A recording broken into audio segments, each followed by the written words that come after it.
বাংলাদেশে এইডস সংক্রমণ এখনও নিয়ন্ত্রণে থাকলেও আক্রান্তের সংখ্যা ধীরে ধীরে বাড়ছে। স্বাস্থ্য অধিদপ্তরের সর্বশেষ তথ্য অনুযায়ী দেশে বর্তমানে প্রায় 14,000-এর বেশি মানুষ এইচআইভি ভাইরাসে আক্রান্ত। 2025 সালের সর্বশেষ স্বাস্থ্য অধিদপ্তর ও জাতীয় এইডস কর্মসূচির তথ্য অনুযায়ী বাংলাদেশে এইচআইভির আক্রান্তদের সংখ্যা কিছু নির্দিষ্ট জেলায় তুলনামূলক বেশি।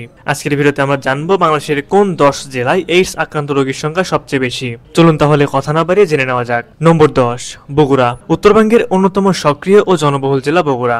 সম্প্রতি পাশের জেলা সিরাজগঞ্জে এইচআইভি আক্রান্তের সংখ্যা বেশি পাওয়ায় ঝুঁকিতে রয়েছে বগুড়া জেলা। নম্বর 9, সিরাজগঞ্জ। সিরাজগঞ্জে উদ্বেগজনক হারে বাড়ছে এইচআইভি আক্রান্তের সংখ্যা, যা বর্তমানে 255 জনে পৌঁছেছে। আক্রান্তদের বড় অংশ ইনজেকটিভ ড্রাগ ব্যবহারকারী, এছাড়া কিছু কলেজ ও বিশ্ববিদ্যালয়ের শিক্ষার্থীরা রয়েছেন। নম্বর 8, যশোর। সীমান্তবর্তী জেলা যশোরে আশঙ্কাজনক হারে বাড়ছে এইচআইভি সংক্রমণ। বিশেষ করে তরুণদের মধ্যে এই সংক্রমণের হার উদ্বেগজনক হারে বাড়ছে। নম্বর 7, ফরিদপুর। ফরিদপুর জেলায় এইচআইভি সংক্রমণ প্রবণতা মূলত বিদেশ ফেরত অভিবাসী শ্রমিকদের মাধ্যমে দেখা যায়। নম্বর 6, নারায়ণগঞ্জ। নারায়ণগঞ্জ জেলার এইচআইভি সংক্রমণের ঝুঁকি তুলনামূলকভাবে বেশি। এটি দেশের একটি ঘনবসতি শিল্পাঞ্চল, যেখানে অভিবাসী শ্রমিক ও ঘন জনসংখ্যার কারণে সংক্রমণের সম্ভাবনা বৃদ্ধি পায়। নম্বর 5, সিলেট। সিলেট জেলায় এইচআইভি সংক্রমণ প্রবণতা তুলনামূলকভাবে বেশি। এটি প্রবাসী অধ্যুষিত এলাকা হওয়ায় বিদেশ ফেরত শ্রমিকদের মাধ্যমে সংক্রমণের ঝুঁকি বেড়ে যায়। নম্বর 4, চট্টগ্রাম। চট্টগ্রাম জেলা বন্দর নগরী হওয়ায় এখানে বিদেশগামী শ্রমিক ও নাবিকদের সংখ্যা বেশি, যা এইডস সংক্রমণের ঝুঁকি বাড়িয়েছে। নম্বর 3, খুলনা।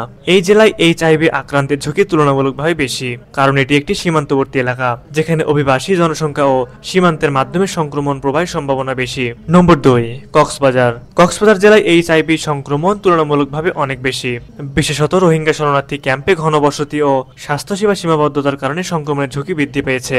নম্বর 1, ঢাকা। ঢাকা জেলায় এইচআইভি আক্রান্তের সংখ্যা দেশের মধ্যে সর্বাধিক, প্রধানত অভিবাসী ও উচ্চ ঝুঁকিপূর্ণ জনগোষ্ঠীর ঘনত্ব বেশি থাকার কারণে।